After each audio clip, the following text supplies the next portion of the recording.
بسم الله الرحمن الرحيم. الحمد لله رب العالمين والصلاة والسلام على سيد الخلق أجمعين. Dear students, we continue our process of dealing with some explanations on some important hints of the American literature.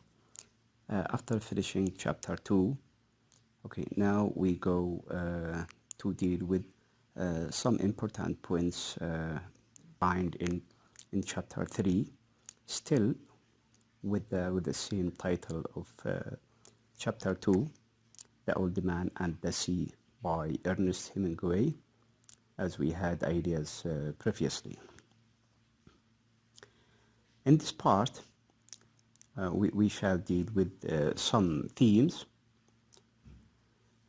such as the human condition. This is the first theme, and we need to know what kind of conditions are facing humanity in reference to the novella, the Old Man and the Sea.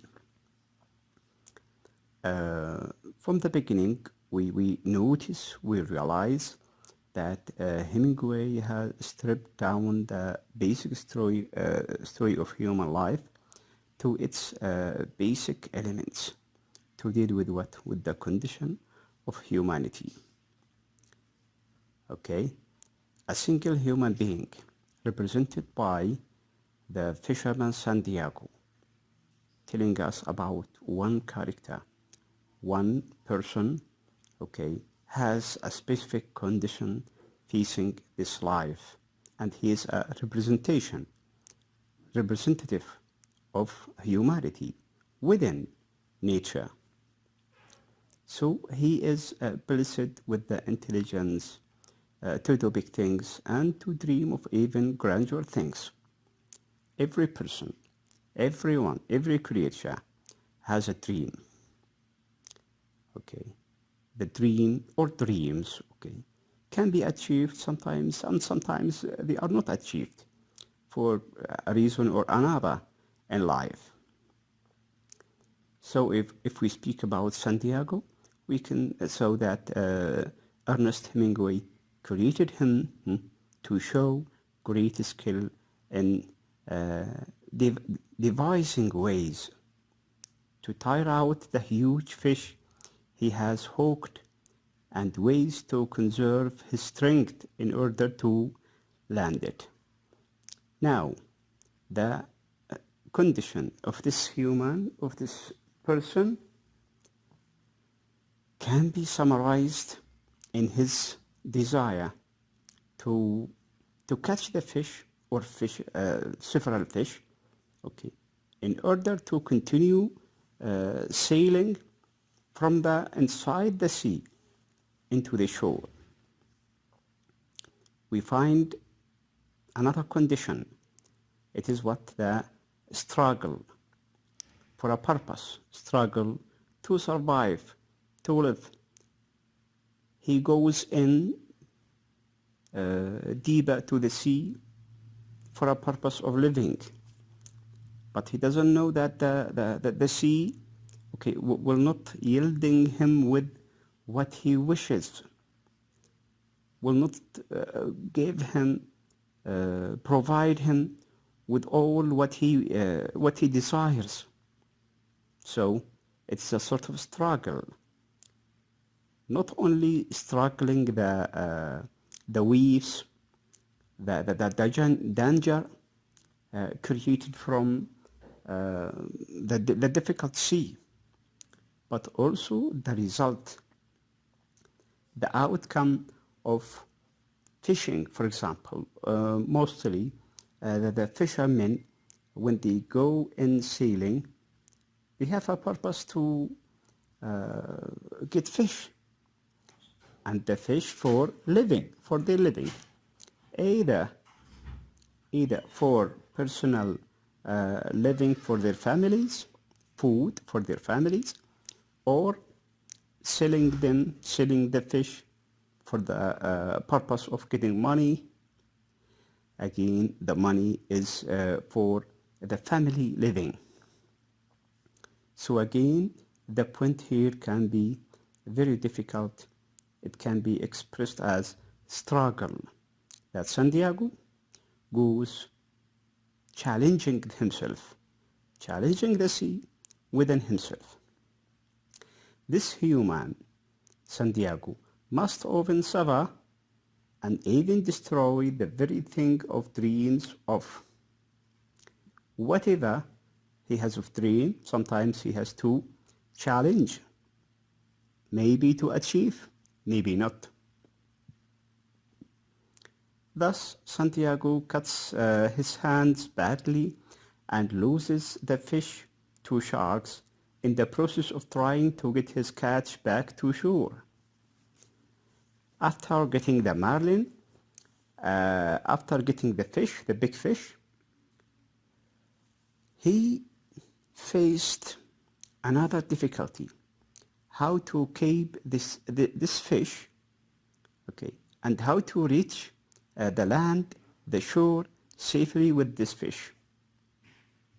So it is not easy catching the fish the first time, then, so he cannot, because it is big, as we mentioned in the previous lecture, because it is big, he could not withdraw it up to the boat, but he tried to tie it beside the boat, and it was the fish is dead. Its smell attracted some other fish. We call them the shark, and the shark came, okay, to face what? To face Santiago, to try to steal from him his hunt. He tried with all his means, okay, to stand against them, but they were many, and he is alone. The weapons he had, the knife, the stick, and so, finished, taken into the deep ocean or sea, and he has nothing to face those sharks. So we remember that, cuts his hands, and badly, and loses the fish to sharks. A very, very interesting idea to express the condition of struggle. For what? For the purpose of surviving, for survive. Again, we can say that the struggle to achieve one's dreams is still worthwhile. If we imagine why a person, okay, face danger, difficulties, okay, and go inside the deep sea, if he is not sure of coming back with something valuable, with something deserves. Here is the idea. For without dream or dreams, a human remains a mere physical presence in the universe. Yeah. This can be a maxim or proverb. Very interesting one. I advise you, all of you, to read it, think about it. That without a dream, if a person has no dream, has no a dream, any person, any human remains mere physical presence. As what? As a person without soul, without spirit in this universe, in this world. So there should be what? There should be motivation. Sure, there should be creativity within the person to struggle for achieving. With no creative or spiritual dimension, here is the end.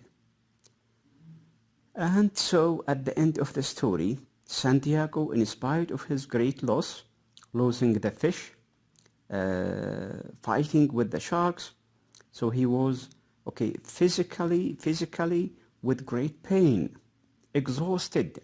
He was exhausted, but still dreaming about the lions. The lions he saw in Africa when he was young. Okay? and this what you call sort of daydreaming, not sleeping, daydreaming, giving him a sort of what we enlivening himself and giving a push to his spirit up to survive the life, to survive against difficulty, against defeat. When we say that about the lions, the same ones he saw in Africa when he was young and would like to see them again. Yeah, having the desire to see them again, it means that he has a desire to face difficulties, even at this age, at this time when he was old and weak also. Old is accompanied with weakness. Here is what the end of the first theme of this novel, which is called The Human Condition, connecting the conditions in life with the person, with a person, with people also. We move to the second theme. Yeah, it is very interesting. It deals with the concept of love. Love is often the only force that endures. Again, if we say without dreams, without hopes, okay, the person can be just a physical presence, as we mentioned earlier. Here it is again returned in a different way, that without love, life is worthless. So again, we can compare love with what? With force. Yeah, motivation, enthusiasm. This force is best seen in the relationship of Santiago and Manolin, with the young man in his 20s, the very kind person to Santiago. Here is what you call the relationship between them. Okay, they are not very, very close in family, but this young man has a good relationship with Santiago, has a sort of respect, okay, a sort of love, and nobody can express it except in a sort of kindness, respect and kindness. So, this force is best seen in the relationship of Santiago and Manolin, which has endured since Malin's early childhood, from the time when he was very young. Years come, years go. Santiago has taught Manolin to fish and given him companionship and a sense of self-worth that Manolin failed to get from his own father. If we stop here, his father, the father of Manolin, okay, did not provide him with the love that he needs, he desires, and he found this love within Santiago. Santiago is a very kind person, okay. We'll see more about that.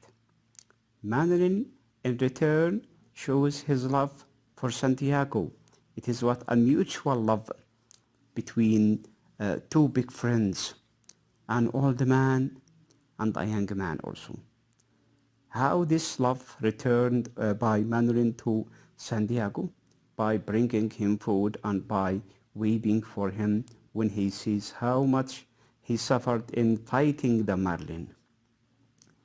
A sort of compassion, a sort of mercy. This love is not any sort of love. Compassion, mercy, humanity is represented in this sort of love between the two people here, Manolin the young and Santiago the old. Santiago's love, of course, extends to other people as well. Okay, we through our reading of the novel, we notice that he loved his wife, who died earlier. Okay, but this love is continued in his life. How do we know that? When they were married, though when she died, he had to take down her portrait because it made him feel lonely. Again, it is not the meaning of lonely physically, but lonely spiritually. Spiritually now, he is separated from his real love, from his wife. But he had the portrait or the picture of his wife as a sort of solace to remind him with her always, all the time he is sad, he is alone, to remember his days, his beautiful days with what? With his wife. Again, here we have another point of view. Santiago's love also extends to include Nietzsche. And again, this is very interesting element by Ernest Hemingway, the novelist himself, when he creates ideas reflecting the love of Santiago, our hero, the hero of this novella, okay, to Nietzsche, not only to human beings, but to Nietzsche. And one of the most important element of Nietzsche is the sea, that he is facing difficulties, he is fighting, he is struggling in the sea, the ocean, even though he has often suffered at its hands. What is the hands? The hands of what? Of Nietzsche. Here we have a sort of personification in which the novelist skillfully symbolized Nietzsche as a person has hands, and Santiago is suffering by the hands of Nietzsche. Yeah, in the conflict, in the fighting, within the marlin, within the sharks, in the sea. So these elements are part of the Nietzsche. Another picture we can find here, that his love for all living creatures, whether fish, birds, turtles, is often described as is his love for the sea, because most of these creatures or animals, let's say the fish, the birds, the turtles, can be part of the sea creatures. So here we have, as we say, the love, the concrete, the clear love between Santiago and the young man Manolin. Love, imaginative love from his part against his wife, the dead wife. Then the love between, or from, let's say, from the side of Santiago to, not against, to Nietzsche. Even he is sometimes tortured by this Nietzsche. Moving now to the next theme, the third theme, as you say, youth and old age. Very much clear, we have a comparison here between youth. Youth can mean the young man, Manolin. The old age can directly be shown as Santiago, the old man. But also, we can say that it is not exactly the direct, concrete meaning of youth as Manolin and the old as Santiago, but also the old can express a sort of young, hidden meaning can be seen, can be shown through that. So it is what a sort of comparison. Let's say that the comparison and contrast of these two stages, youth and old age, of human life runs throughout the story, throughout the old man and the sea. Although Santiago is obviously an old man, in many ways he retains youthful perspectives on life. Perspective means imaginative ideas. Remembering himself as a young man in comparing with himself as an old man. So now youth and old age within the same person, within Santiago himself. For example, he is kind of a follower of baseball and admires players like Joe DiMaggio and Texas La for their youthful skills and abilities when he remembers those heroes or sports stars. his friendship, another picture we can achieve here, his friendship with Madeline is also based partly on Santiago's fond recollections of his own youth. When he meet Madeline, he recalls his past age when he was younger. For example, when he was young, he saw the lions on the beach of Africa. Here is a keen comparison. Or when he beat a well-known player, one of his friends, there was a sort of competition, beating hand wrestling. And this hand wrestling match or game continued for a whole day, for a long period of time, a whole day. So can you imagine it? Difficult to be imagined. Again, it is a comparison between Santiago the Old and Santiago the Young. Moving to another comparison here, we have here, he contrasts his own attitude towards the sea as a woman with that of some of the younger fishermen. Comparison available, this part is available in the novella itself. Those who used buoys as floats and had motorboats. What is that? Who think of the sea as a male enemy. Some people, they think that the sea is a male enemy who must be defeated. Sometimes the opposite. Yeah, you can struggle, the fishermen, they can struggle the weeds, they can struggle the creatures to hunt, but the sea is a friend. The sea is a part of comparison, not to be enemy, but to be a friend. This is what can be achieved or can be conceived or realized or understood, okay, through the ideas, the notions, the thoughts of Ernest Hemingway, the novelist of this novella.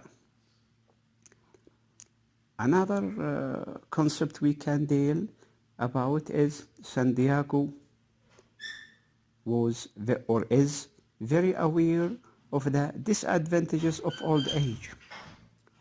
Not only Santiago, every person, every old man, okay, the person when he's old, 50, 60 and after, okay, he or they realize, okay, the disadvantages of old age.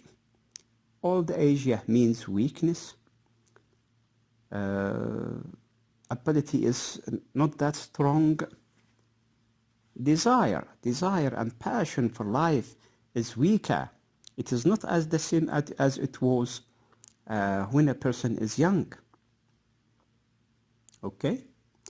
Although he retains much of his youthful strength, for example, he knows that at his age he is no longer able to fight off the shark that attack his fish. Yeah, as a sort of reality, a sort of acceptance, his age, his time. He know that because he is older now, he could not, he tried, anyway, he tried to struggle against the fish first, the marlin first, until he caught it. Okay, but he tried again to stand against the greedy sharks. Okay, but there were many and he was alone. He could not stand against them to protect the fish and to reach the shore with it. This is the nature in his anyway. And by this part we end the third theme, the theme of youth and old age. Moving to the next one, number 4, okay, the theme of luck against or in comparison with what? With skill. Luck and skill. People around Santiago in his village, okay, the village near of Havana, they say that he is a person, he is unlucky person. He has no fortune. Because when he goes in sailing trying to fish, he gets back with nothing, or with few fish, not sufficient as the others. But he himself, as a person, he compares himself not to be lucky. Instead, he prefers to be skilled. So luck and skill, they are a sort of comparison. There are, two concepts here can be looked from two different angles, two different corners. That Santiago, he doesn't believe in luck. And with that, he did not listen to others when they say that he is unfortunate, he is not lucky, he is a very poor person, has no ability to achieve something. But with that, he challenged their views, their opinions, and several times he goes to try to make the opposite of their opinion, and he believes in skill. He has skill. The proof of that is when he caught the marlin, the big fish. What circumstances happened later, it doesn't matter. But the ability inside him is of great, what we call that he is a man of great skill. And he made a sort of success. Here, what we can say, commenting on the fourth theme, luck in comparison with skill, within the same person, the same hero, Santiago of the Old Man and the Sea. Now we move on another concept, another point dealing with the style. The style here is not a story. It is the way, the fashion, the matter, the novel is created or being done, written. And style is what you call a craftsmanship of the novelist Ernest Hemingway. What can we say about style? We have a point of view. Point of view, it is natural to comment at any novel, any story, that it is a point of view of what? Of the writer, of the author. If it is a novel, it is a point of view of the novelist.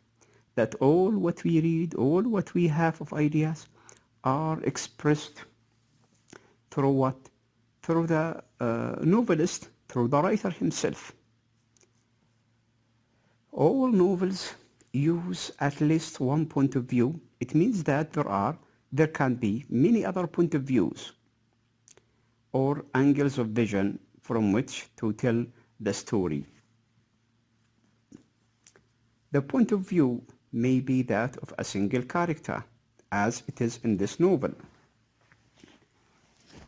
Someone can say that The Old Man and the Sea is a novel or novella of one character, one dominant character, Santiago. Even if there are many others, they are not very important characters or minor characters.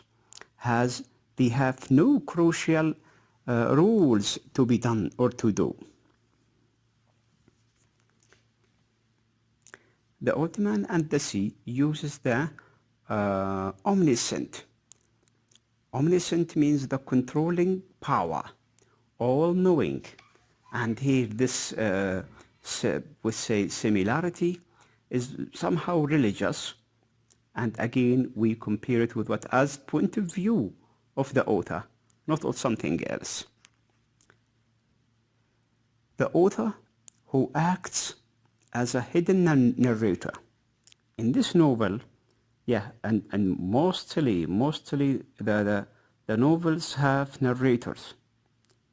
Some novels have direct narrators.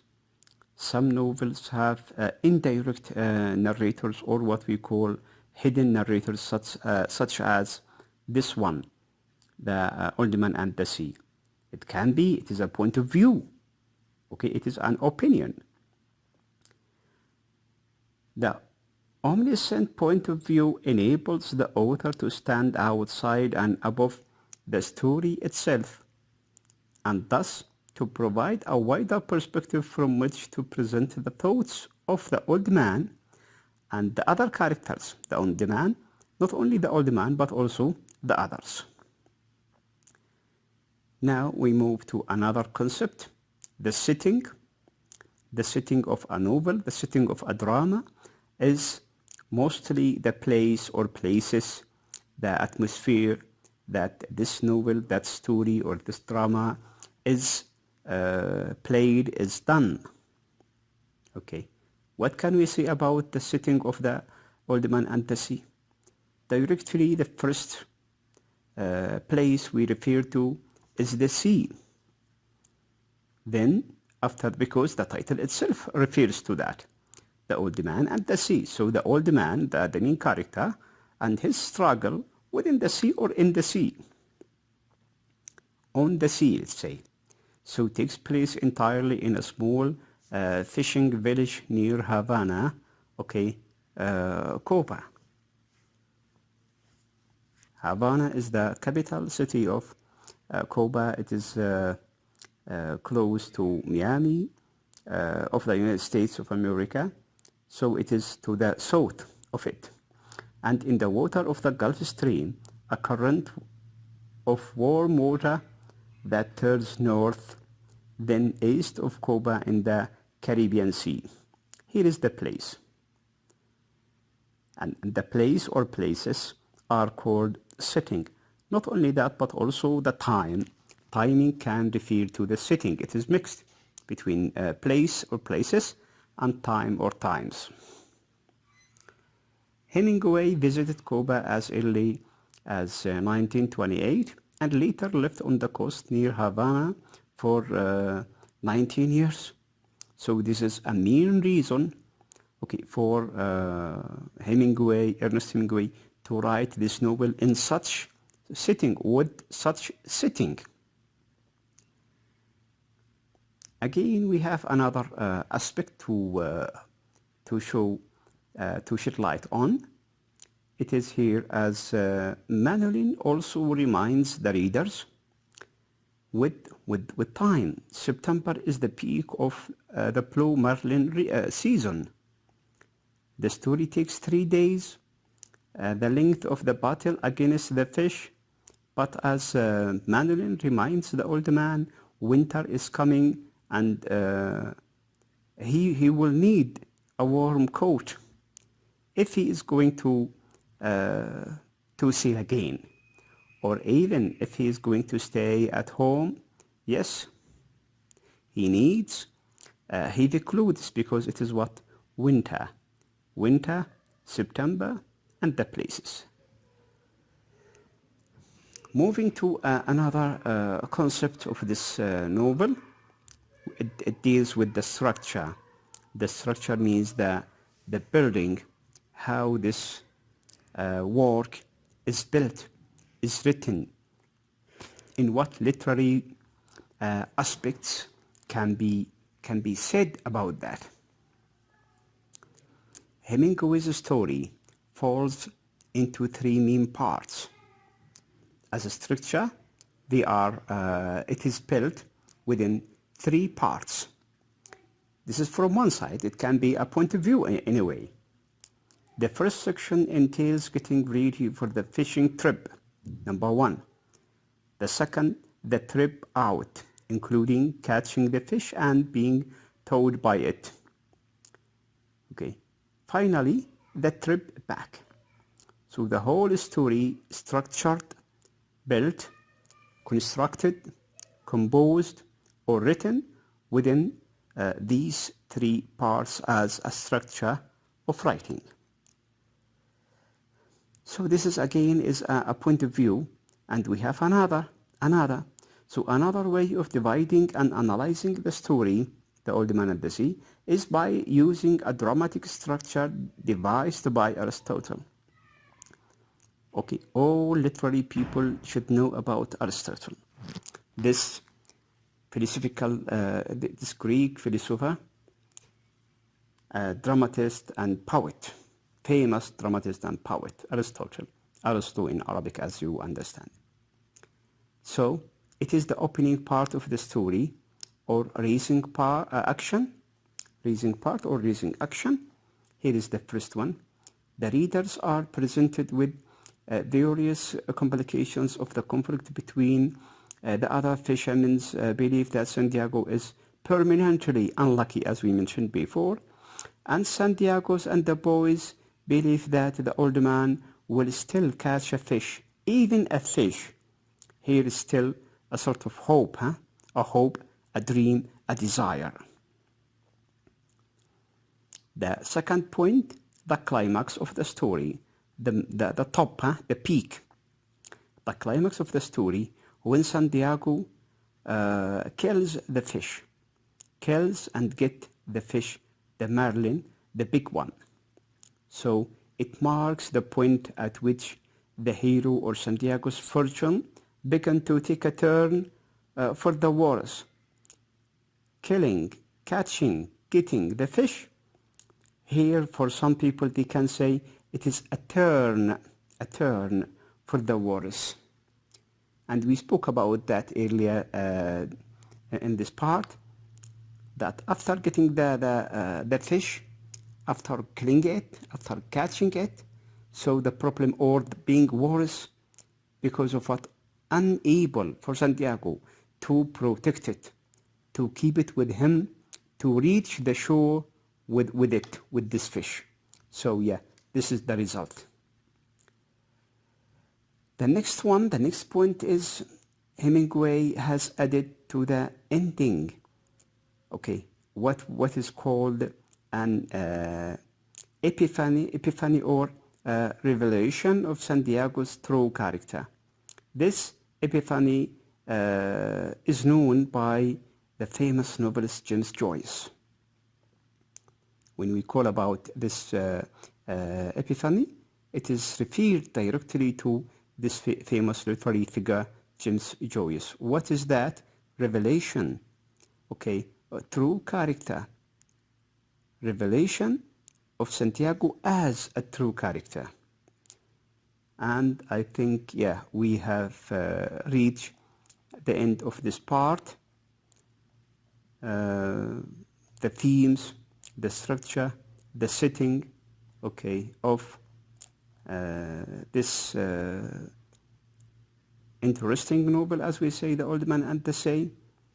I hope, as always, for you, my gentle students, read again the chapter, try to understand, and try to deal with the required questions actively. We need you to participate, answering the questions mentioned on Rapid, okay, in a good way. I hope to see you and meeting you in the next part, inshallah. Wassalamu alaikum wa rahmatullahi ta'ala wa barakatuh.